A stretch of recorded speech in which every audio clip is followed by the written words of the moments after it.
Welcome to Carbon's DIY Garage, or if you're a subscriber, welcome back. Today we're working again on this 2000 Subaru Impresa 2.5 RS. Underneath the car again, this time with the power steering boots on both sides of the car. They are ripped like that, and my guess is that it's been like this for a while, given the amount of grease and everything that appears to have leaked out of the boots. So we're going to take the boots off, repack everything with some grease, and do it all without taking the outer tie rod ends off. And I'm going to show you how to do it, or at least my attempt at doing it. So the first thing I'm going to do is remove the outer tie rod end from the steering knuckle, and that means removing the very old cotter pin and the castle nut, and then using a tool I rented from O'Reilly's to just get the tie rod end out. Yes, of course you can use a sledgehammer and tap on the steering knuckle to get it out. You can use a pickle fork, but since I'm reusing the tie rod end, I want to do the best I can to not damage it. And since O'Reilly is just 5 minutes away, I'm just using the tool that's designed for this type of thing. But I'm going to pop that off first, and then we'll be able to take the old boots off and get them out of the way.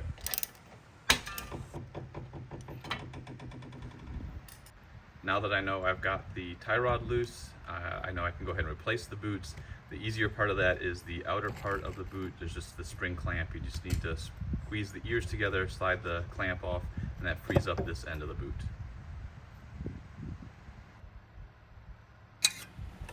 The inner end of the boot is more difficult just because the access is a little bit more challenging. On mine, it has a metal band clamp around this one instead of a zip tie. I know some of these boots have been replaced in the past. I don't know if this one has, but I'm guessing it has. They just went ahead and put the metal clamp back on.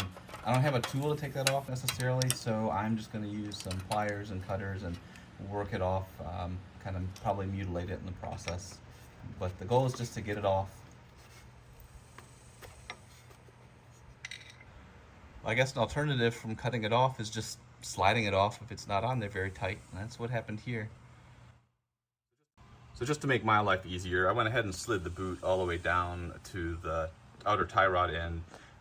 Did put a little WD-40 on there to help it slide down a little bit more smoothly, but this is supposed to be packed full of grease, and there should be grease back by the steering rack and on the rod, and there's like nothing. So that had all come out basically. So I'm gonna clean all that up, repack everything, coat it with grease.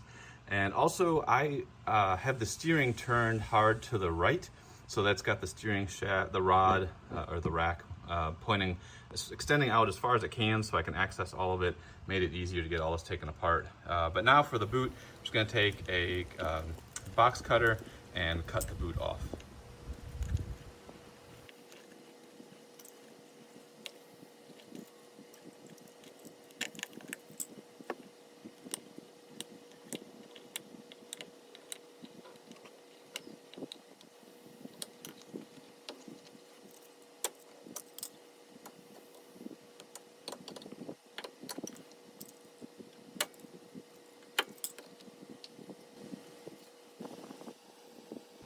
Now that I have the steering shaft and the ball joint all cleaned up the best I can, I'm going to take some Lucas red and tacky grease and pack the ball joint, and also get it down there on the end and also on the shaft, just to have everything well lubricated.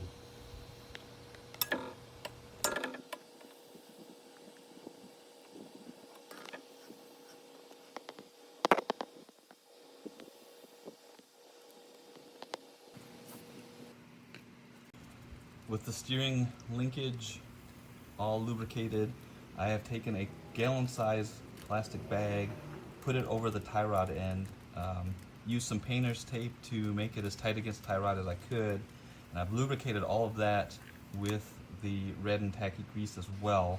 And the ambition here is to take the new boot that should, even though it has this very tiny ending on it, it should flex enough to be able to squeeze over top of that tie rod end and get it on up over top of the tie rod and onto the steering rack.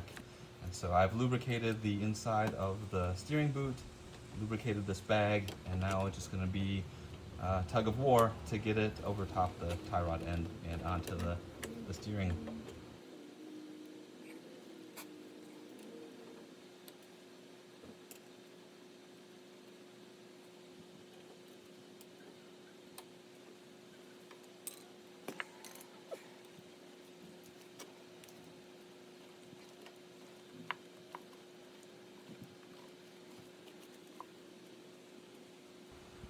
All right, it took me 20 to 30 minutes maybe to get this first one on.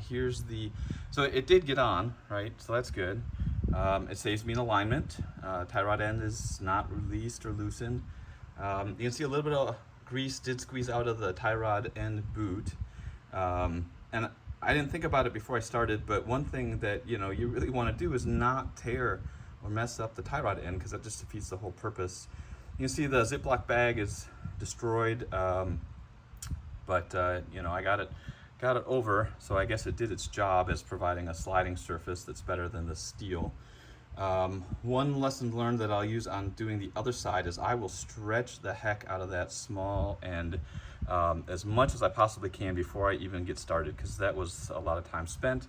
And I don't know if it came out okay on the video, but I did use a couple of screwdrivers leveraging up off of the bottom of the tie rod end to help get the boot on. And it looks like I may have I don't know, I have to check out the tie rod end here. I guess it looks okay. Yeah, it's still in good shape, but it's something to consider is whether or not you want to run the risk of damaging this versus taking it off and then having to go get an alignment. I'll leave that up to you for your decision making.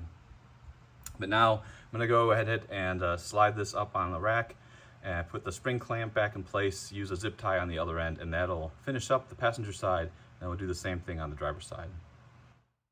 For the inboard side, there is a little lip that this needs to slide over top of to make sure that it stays in place. So make sure you get it up over this lip. You'll feel it kind of drop in. If you push it too far, it'll go back up onto another shoulder. So you want to just be in this area, and then you just slide your spring clamp or use a small zip tie to hold that end in place. And for the inner end of this boot, there's so much grease on here that it actually goes on relatively easily. You just need to make sure, it takes a little bit of patience just to get it over top of the steering, power steering system there. And make sure you slide it all the way back so that it'll kind of latch into place a little bit. And then that zip tie, man, make sure you get that super tight. You do not want this boot to just get ripped off when you're at steering. And the nice thing is, the way I've got this set up, I've got the car turned full to the right, so the boot is fully extended. Now let's see if I can show you, but anyway, it's fully extended and it's connected and tight at both ends with that spring clamp and then with this zip tie. So everything should be good to go here on the passenger side. I'll just tighten up that castle nut, torque it down, put in a new cotter pin, and we'll be good to go. I'll go do the same thing on the driver's side. Hopefully it goes a little bit faster, but yeah, it's not too horrible of a job. It does take a little bit of time, especially if it's the first time you're doing it. So it's hot and sweaty here in Carbon's garage in southeast Texas in the middle of the summer, but this job is done. Driver's side was virtually identical here to the passenger side. Not going to bore you showing you the same thing twice. Hopefully the video is helpful, able to replace these boots without having to take off the tie rod end. Takes a little bit of time, probably faster to take off the tie rod end. Then you got to go get an alignment, get everything squared away with that. But hopefully the video is helpful. Give it a thumbs up if you liked it. Comments, questions, always welcome. And please subscribe to the channel if you want to keep following all the adventures with the Subaru, the 2 Jeeps in our garage, and anything else going on. Till the next video, take care and have a good one.